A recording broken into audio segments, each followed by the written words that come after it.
we're going to a different economy, and we're going to be learning more about that as we go. But clearly, we're learning that things can be done from remote locations. We're learning that technology can replace people even more than we thought. We're not going back to the same economy. We're recovering, but to a different economy, and it'll be one that is more leveraged to technology. And I worry that that is going to make it even more difficult than it was for many workers. In Silicon Valley, and my friends who work in technology know that what we did to the manufacturing workers, we are now going to do to the retail workers, the call center workers, the fast food workers, the truck drivers, and then even bookkeepers, accountants, insurance agents, lawyers, and on through the economy. So what happened to the manufacturing workers is a very clear sign. This effort. And China has big plans for this. They intend to seed their digital yuan into the global environment by giving it away to visitors at next winter's Olympics. When they arrive at the airport, they're going to get yuan digital wallets. They're going to receive digital yuan. They're going to use it throughout their visits to Beijing, and then they're going to take it back to their home countries. They see this as a huge advantage. Why? Because who controls the underlying protocols, who controls the underlying standards of the future of money will control the future of money. You are known to buy the dip.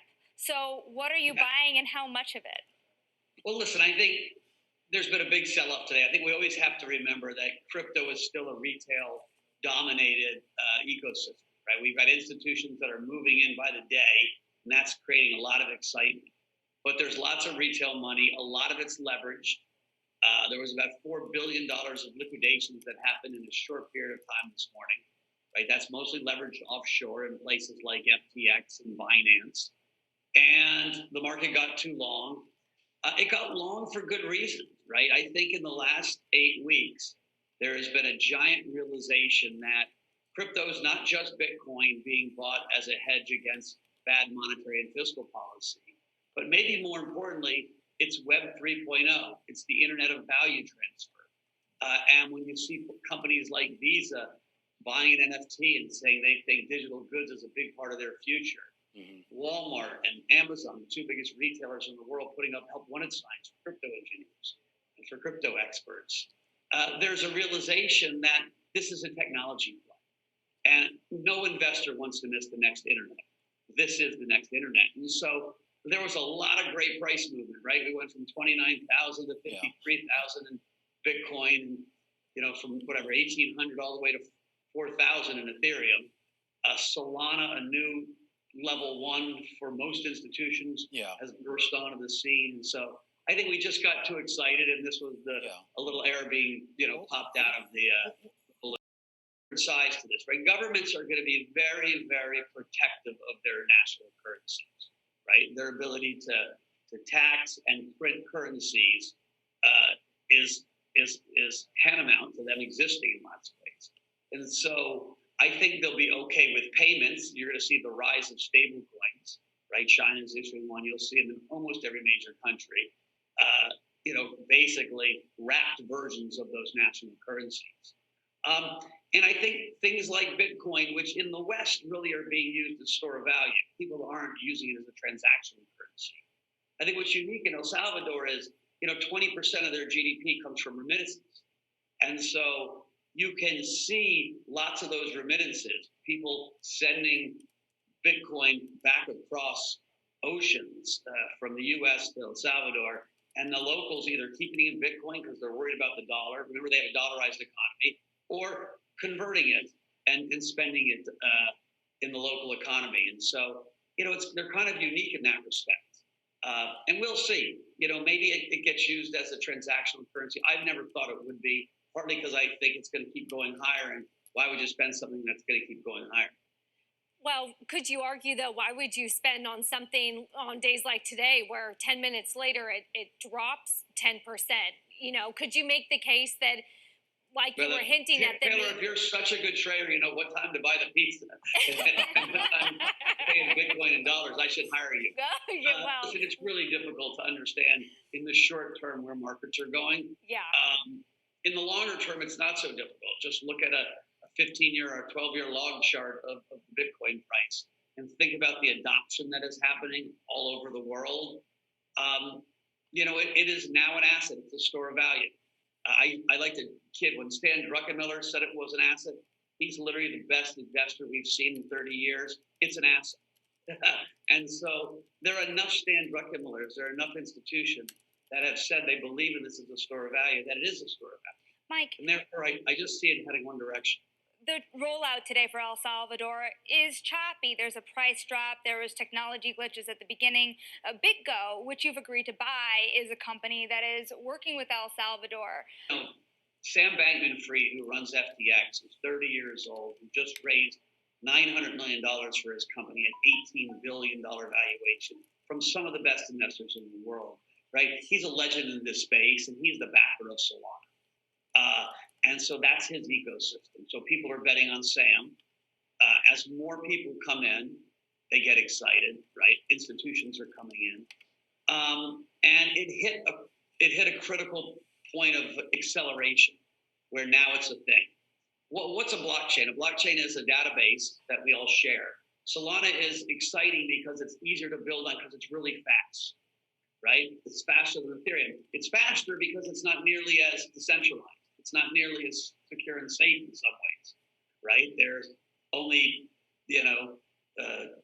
a couple dozen validators of the Solana blockchain, where there's thousands on the Ethereum blockchain. Right now, consumers don't seem to care, right? It's decentralized enough. And regulators don't seem to care. There is a fair question. Will in time regulators say we're not going to let this business infrastructure for our country or the world be built on blockchains that aren't decentralized? Like, that's up for grabs. That's really in the weeds. Right now, that's not what the market's focused on. The market's focused on fast is better, and can they get people to build on it, and is there excitement around it? And so, Luna is another blockchain that I have big investments in, full disclosure. Okay. Juan from Korea, he's like the Sam Bankman-Fried. He's pulling all kinds of products and projects into his ecosystem. They've had a decent little move recently, rates higher, prices lower. I just think it's impossible to own as much crypto as I do, or other assets, equities, and not want to have a big rate short. There is a possibility that inflation is much stickier than we think and accelerates, and that the Fed will have to move sooner than they think and more aggressive when they move.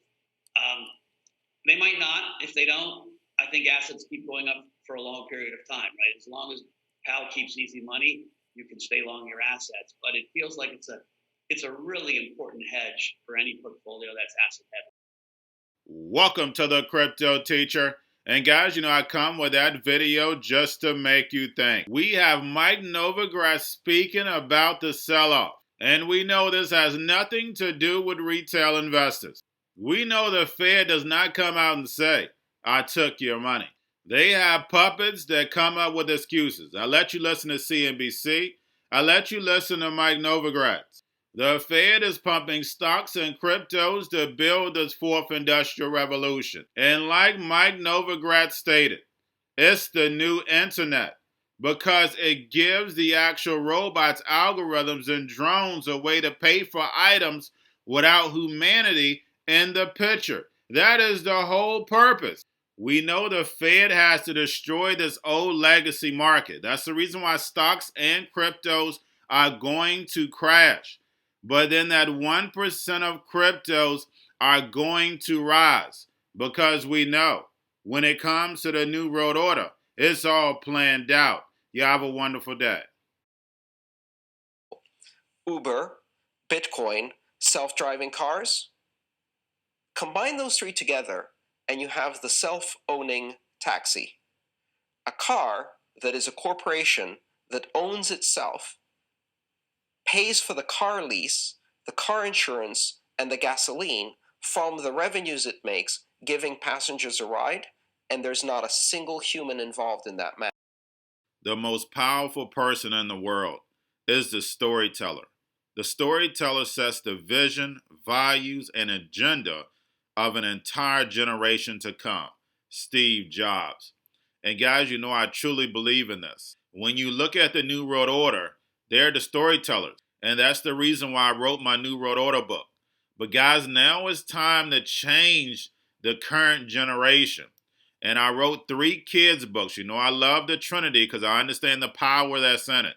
So I have 3 books. We have an opportunity to change the generation, to educate, not just me, but I want to show you that I take action on a daily basis.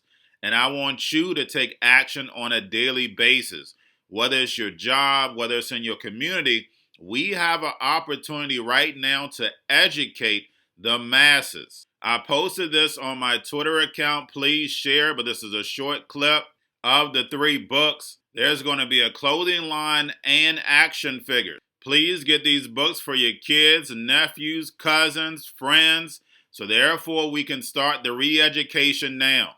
Because as we see, the 4th Industrial Revolution foundation is definitely here. Robots, algorithms, drones, taking humanity out the picture. We have to re-educate. But let's get into the video. Part 1. King Joshua and Grandma Tam save the village. Part 2. King Joshua and Grandma Tam save New York from COVID-33. Part 3. King Joshua and Grandma Tam goes to China. It's mandatory to get part 1, part 2, and part 3 of this series. It's time to re-educate Generation Z.